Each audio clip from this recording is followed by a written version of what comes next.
ભારતીય કિસાન સંઘ ખેડૂતો માટે અવિરતપણે કામ કરતું આવ્યું છે.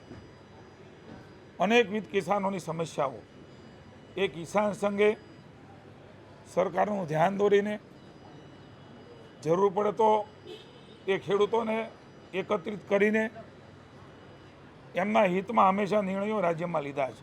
આ ઇતિહાસ છે કે રાજ્યમાં કિસાન સંઘ દ્વારા જે મુદ્દા ઊભા કર્યા છે એ કિસાનોના હિતના નિર્ણયો લાંબા સમય સુધી એમને અનુકૂળ એ પ્રકારના નિર્ણયો કિસાન સંઘે કર્યા છે.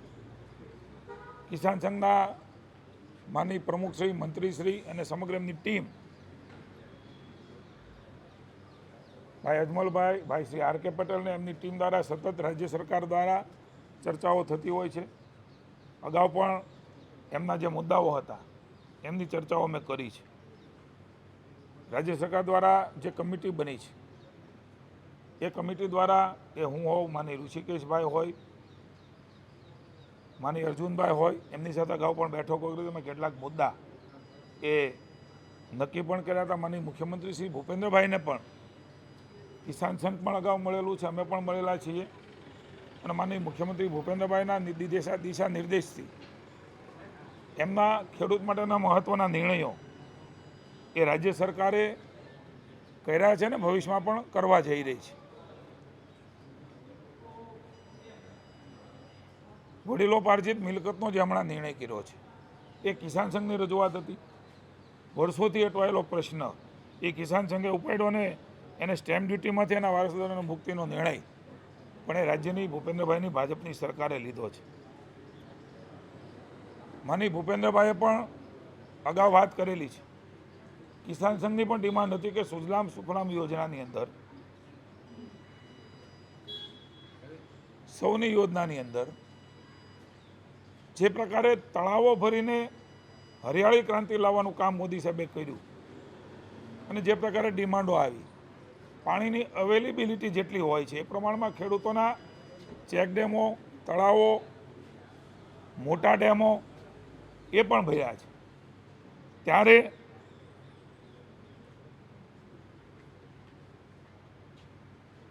લગભગ 7 કિલોમીટર સુધીનું એ તળાવો, ડેમો ભરાય એમના માટેનો મહત્ત્વનો નિર્ણય માનનીય મુખ્યમંત્રી ભૂપેન્દ્રભાઈએ એ પાણીના તળ ઊંચા આવે, સિંચાઈનું પાણી મળે, પીવાનું પાણી મળે એના માટેનો નિર્ણય એ લીધો છે ને તબક્કાવાર આવનારા સમયમાં મહત્વાકાંક્ષી પ્રોજેક્ટ હું માનું છું કે ખેડૂતોની આખી ખેતરની શિકલ બદલી દે એ પ્રકારનો નિર્ણય ભૂપેન્દ્રભાઈની સરકારે લીધો છે.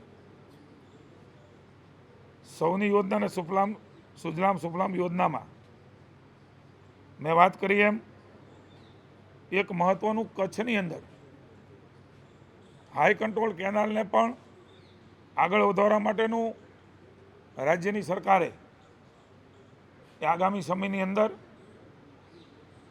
ટેકનિકલ બધી બાબત સર્વે થયા પછી કિસાન સંઘની રજૂઆતના અનુસંધાને એમાં પણ રાજ્યની સરકાર એણે પોઝિટિવ રહીને નિર્ણય સાથોસાથ કરવા માટેનું પણ આગામી દિવસોમાં એ સહકાર આપીને નિર્ણય માટેની પ્રક્રિયામાં આગળ વધશે.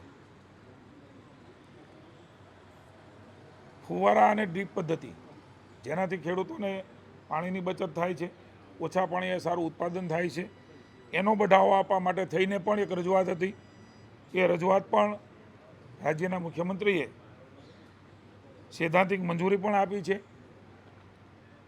એમાં સબસિડી વધારવાની જે વાત હતી એમાં સબસિડી પણ વધારવાનો નિર્ણય એ વિભાગો સાથે ચર્ચા કરીને આગામી સમયમાં એ રાજ્યની સરકાર કરવા જઈ રહી છે. ખેડૂતોને ટ્રેક્ટર અને ટ્રોલી એ બંનેમાં પાસિંગ કરાવવાનું આરટીઓમાં એક સમસ્યાઓ આવતી હતી. અમારી બેઠકમાં કિસાન સંઘની હારે બેઠકમાં નિર્ણય લીધો છે ખેડૂતોના વિશાળ હિતમાં 5 વર્ષ સુધી એ પાસિંગ ન કરવું પડે, એમાંથી મુક્તિ મળે એ પ્રકારનો નિર્ણય. ખેડૂતો જે પ્રકારે ટ્રોલી ચલાવે છે એ કોમર્શિયલ જે છે, કોમર્શિયલની જે બાબતો છે, કોમર્શિયલ તરીકે જે આરટીઓના નિયમો છે એ પ્રમાણેના નિયમો રહેશે. એ નિર્ણય પણ આવનારા સમયની અંદર રાજ્યની સરકાર એ કરવા જઈ રહી છે. ખેડૂતોને ડિમાન્ડ પણ રહી છે અને મુશ્કેલી પણ રહી છે, અમે સમજીએ છીએ. વીજ ટાવરના પ્રશ્નોનું કાયમી નિરાકરણ થાય,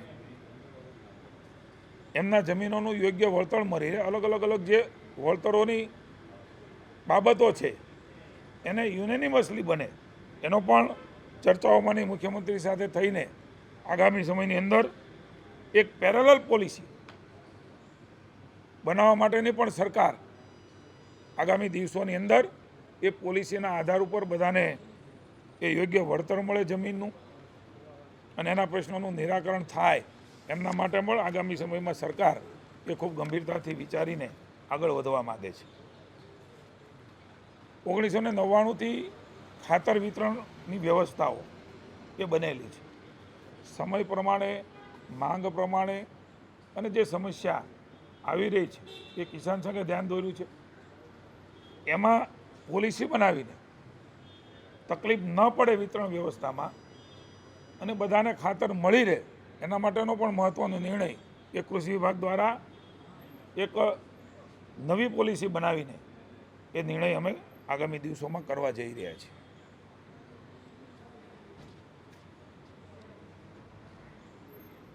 ફેન્સિંગ ખેડૂતો માટે થઈને જે પશુઓ એમના ખેતરમાં આવીને એમનો માલ ચરી જતા હોય છે, બગાડતા હોય છે, એ સમસ્યા મોટી છે. ભાજપની સરકારે જ આ ફેન્સિંગ માટેની યોજના બનાવી છે, એમાં ઉત્તરોત્તર ઘટાડો કર્યો છે. 2 હેક્ટર સુધી ખેડૂતોને એ ફેન્સિંગ ભેગા થઈને આવે તો એમાં સબસિડી પણ રાજ્યની સરકાર આપતી હતી. કિસાન સંઘ, ભારતીય જનતા પાર્ટીનો કિસાન મોરચો વગેરેની પણ રજૂઆતો મળી અને એમના આધાર ઉપર 1 હેક્ટર સુધીની મર્યાદામાં આ ફેન્સિંગ કરવાનો નિર્ણય એ મારા વિભાગે લીધો છે ને નાણાં વિભાગ સુધી આ ફાઇલ પહોંચી છે. એક બીજી પણ ડિમાન્ડ કિસાનોની હતી, એ લાગણીને પણ રાજ્ય સરકારે ધ્યાનમાં રાખી છે.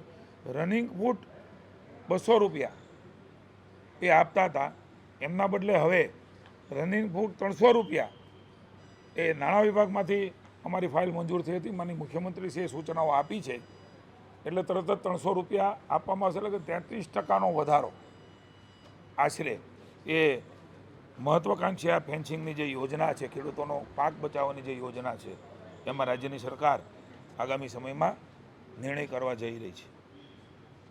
દેશી બીજ અને દેશી કપાસ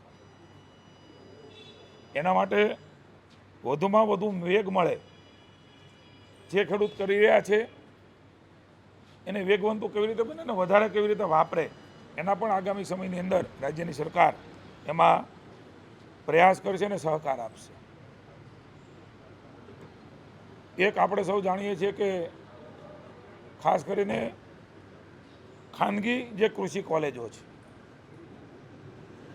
ICARના નોર્મ્સનું પાલન એ શરતોને આધારે આપેલી જોગવાઈઓ હતી. ICARના નોર્મ્સનું કડકપણે પાલન થાય એ પ્રમાણેની જેમને મંજૂરીઓ મળે. જે કોલેજ ICARના નોર્મ્સનું પાલન ન કરે એમને મંજૂરીઓ નહીં મળે.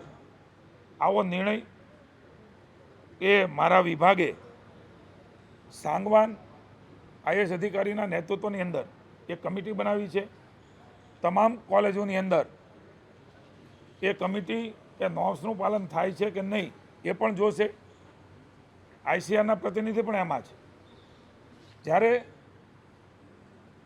કોઈ વિદ્યાર્થી ભણીને નીકળતો હોય ત્યારે ક્વોલિટી વિદ્યાર્થી નીકળે એ જોવાની જવાબદારી રાજ્ય સરકારની છે. એટલે એ પ્રમાણેનું પણ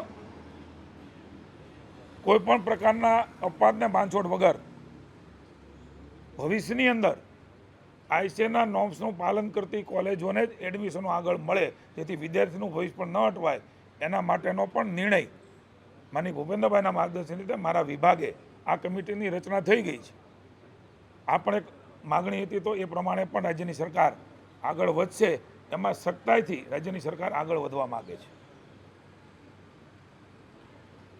ગીર સોમનાથ 14 જેટલા સેટલમેન્ટના ગામો રેવન્યુમાં સમાવેશ કરવામાં આવ્યો, જૂનાગઢ, અમરેલી અને ગીર સોમનાથ.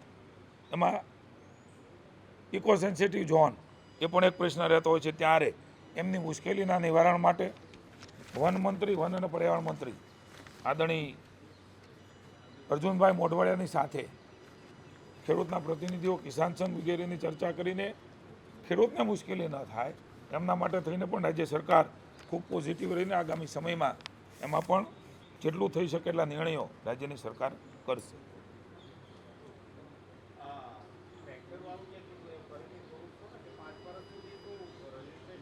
ત્રણ વર્ષ સુધીનું રજિસ્ટ્રેશનમાંથી ટ્રોલીમાંથી મુક્તિ હતી. ખેડૂતો જે ટ્રોલીનો ઉપયોગ કરે છે એને હવે 5 વર્ષનો નિર્ણય કરવાનો આગામી સમયમાં રાજ્યની સરકારે નિર્ણય લીધો છે કે 5 વર્ષ સુધી એને એમાંથી મુક્તિ રહેશે. પણ કોમર્શિયલ જે ટ્રોલી વાપરે છે એના જે આરટીઓના નિયમો છે પ્રમાણે રહેશે. માનનીય મુખ્યમંત્રીશ્રીએ આ તમામ બાબતો હકારાત્મક લઈને જે તે વિભાગોને સૂચના આપી છે. જે તે વિભાગો એના નિર્ણયો કરીને અને ખેડૂતોના હિતમાં આ નિર્ણયો જે કર્યા છે એની અમલવારી આગામી સમયમાં થશે. અને જે કરવા લાયક છે ભવિષ્યની અંદર એ ચર્ચાઓ કરીને અધિકારીઓ સાથે બેસીને ટેકનિકલિટી જોઈને પણ ખેડૂતનું હિત એ પહેલું પ્રાધાન્ય રાજ્ય સરકારનું રહેશે. ખેડૂતોની સમસ્યાઓ યોગ્ય ફોરમની અંદર સરકાર સમક્ષ રજૂ કરતું હોય છે. ભારતીય કિસાન સંઘ વારે વારે કહે છે કે ભાઈ ફારીઓ બાંધીને આવવાથી ખેડૂત નથી જવાતું, એના માટે ખેડૂતનું હૃદય હોવું જોઈએ. રાજ્ય સરકાર સમક્ષ જે કંઈ પણ માગણીઓ મૂકી હતી, માન્ય જીતુભાઈ વાઘાણીની અધ્યક્ષતામાં કમિટીની રચના થઈ, 14 જેટલા પ્રશ્નોનો સ્વીકાર થયો હતો. એ 14 પ્રશ્નોનું છણાવટ આજે થઈ છે અને 14 પ્રશ્નોનો સૈદ્ધાંતિક સ્વીકાર કર્યો છે. સરકાર દ્વારા અને રાજ્યના મૃદુ અને મક્કમ મુખ્યમંત્રી શ્રી હર હંમેશ ખેડૂતોને પ્રાધાન્ય આપતા હોય છે. એટલે આજે જે જાહેરાતો થઈ છે એનો આંકડો કેલ્ક્યુલેટરમાં ના આવે એટલો હશે. જે બેઝિકલી જે વિષયો જે ખેડૂતને પીડાદાયક વિષયો હતા એ વિષયોની અંદર જ્યારે આજે સરકાર દ્વારા એનો સૈદ્ધાંતિક સ્વીકાર કર્યો છે, એનું અમલીકરણ થશે એટલે ચોક્કસ ખેડૂતોની આવકમાં વધારો થશે. રાજ્ય સરકાર હર હંમેશ કટિબદ્ધ હોવાનું આ જ્યારે 14 માગણીઓનો સ્વીકાર થયો છે ત્યારે આ માગણીઓના સ્વીકાર ઉપરથી આપણને લાગે છે અગાઉ પણ જ્યારે ખેડૂતો ઉપર વિપદા આવી છે ત્યારે રાજ્યના મુખ્યમંત્રીશ્રીઓ ખેડૂતોની વારે આવતા હોય છે. આગામી સમયની અંદર પણ જ્યારે જે કંઈ પણ પરિસ્થિતિ ખેડૂતની નબળી થશે અથવા ખેડૂત ઉપર કોઈ વિપદા આવશે તો ભારતીય કિસાન સંઘ એની રીતિનીતિ પ્રમાણે સરકાર સમક્ષ માગણી કરતી રહી છે. સરકાર દ્વારા જે કમિટી બનાવી છે એની આગળ પણ આ જે તે વિષયો ખેડૂતોને પરેશાન થતા વિષયો સરકાર સમક્ષ અમે મૂકતા રહીશું. જે 14 મુદ્દાઓ છે એ સરકાર દ્વારા સ્વીકાર કરાયો છે. ઊભી લીટી આડી લીટીનો જો વિષય કહું તો દરેક ખેડૂતની અંદર 56 લાખ ખેડૂત ખાતેદારો ગુજરાતની અંદર છે. ભાઈએ ભાગ પડવાથી ક્યાંક ના ક્યાંક એટલી મોટી સમસ્યાઓ હતી તો કોઈ એક ખેડૂત દીઠ 1.5 લાખ 2 લાખથી લઈ 25 લાખ રૂપિયાનો ફાયદો થાય એવો આ રાજ્યના મૃદુ અને મક્કમ મુખ્યમંત્રીશ્રીએ નિર્ણય લીધો છે. તળાવોની વાત કરીએ તો જે 7 કિલોમીટર સુધીની જે તળાવ ભરવાની વાત છે, જળ સંચયનું ખૂબ મોટું કામ આગામી સમયની અંદર થવાનું છે. ઉત્તર ગુજરાતની અંદર તો જે જળ સંચયનું કામ થયું છે એના આધાર પર દર વર્ષે ખેડૂતોએ કોલમ બોરની અંદર ઉમેરવી પડતી હતી. આજે એ બહાર કાઢી રહ્યા છીએ એટલે જળ સંચયનું કામ પણ ખૂબ સારા પ્રમાણમાં આપણી આગળ થયું છે. ખેડૂતોની ટ્રોલીનો વિષય હતો એ પણ ખૂબ જૂનો વિષય હતો, એની અંદર પણ સરકારે 3 વર્ષથી વધારીને 5 વર્ષ કર્યું છે. એટલે જે કંઈ પણ વિષયો ભારતીય કિસાન સંઘ સમક્ષ આવતા હોય છે એ કિસાન સંઘ સરકાર સમક્ષ રજૂ કરતું હોય છે. કહેવાતા કેટલાક વિરોધ પક્ષો તૂટી ગયા ફૂટી ગયા એવી વાતો કરતા હોય છે. એ માત્ર વાતો જ કરે છે અને ભારતીય કિસાન સંઘ જે કંઈ પણ પ્રશ્નો પકડે છે, જે કંઈ પણ પ્રશ્નો એની સાથે આવે છે એનો અમલીકરણ કરાવીને જંપે છે. એ આપણા માધ્યમથી આ 14 મુદ્દાઓ ઉપરથી સરકાર તરફથી કહું તો ખેડૂતોના પ્રશ્નો એની બાબતો અવિરત હોય છે. નવા સમયે નવા વિષયો, નવી બાબતો, ખેડૂતોના હિતમાં માનનીય મુખ્યમંત્રીશ્રીએ અમને કહ્યું છે કે ખેડૂતોના હિતમાં થતું હોય ત્યારે ખૂબ સંવેદનાથી આપણા ભૂપેન્દ્રભાઈ, આપણા દાદા એ નિર્ણય લઈ રહ્યા છે. માનનીય પ્રધાનમંત્રીની પણ હંમેશા લાગણી રહી છે કે ખેડૂતોના પ્રશ્નોની સમસ્યા કાયમી નિરાકરણ થાય ને ભવિષ્યમાં પણ નાના મોટી કોઈ બાબતો હોય તો ખેડૂતોના હિતમાં જ્યારે જે કાંઈ બાબતો હોય એ ચર્ચાના અંતે રાજ્ય સરકારના પરિયોમાં ને રાજ્ય સરકારની બાબતોને ધ્યાનમાં લઈને હંમેશા કરતું આવ્યું છે. અને આગામી સમયમાં પણ ખેડૂતોના હિતના પ્રશ્નો માટે કિસાન સંઘ અન્યથા સરકારના ધ્યાનમાં આવે તો પણ જે કાંઈ વ્યાજબી બાબતો, જે કાંઈ સારી બાબતો જેનાથી ખેડૂતોનો વિકાસ થતો હોય, ખેડૂતોનો જીવનમાં કંઈક પ્રગતિ થતો હોય, એના માટે ભવિષ્યમાં પણ નાની મોટી ચર્ચાઓ, વાતો એ હંમેશા ચાલુ રહેતી હોય છે. આ અટકતા નથી. ભવિષ્યમાં પણ નાની મોટી બાબતો હશે તો ચોક્કસ એ રાજ્ય સરકાર ખૂબ સંવેદનાથી એ ધ્યાનમાં લઈને જે કંઈ નિરાકરણ થઈ શકે એ પણ નિરાકરણ કરવા માટેની તત્પરતા હશે. Thank you.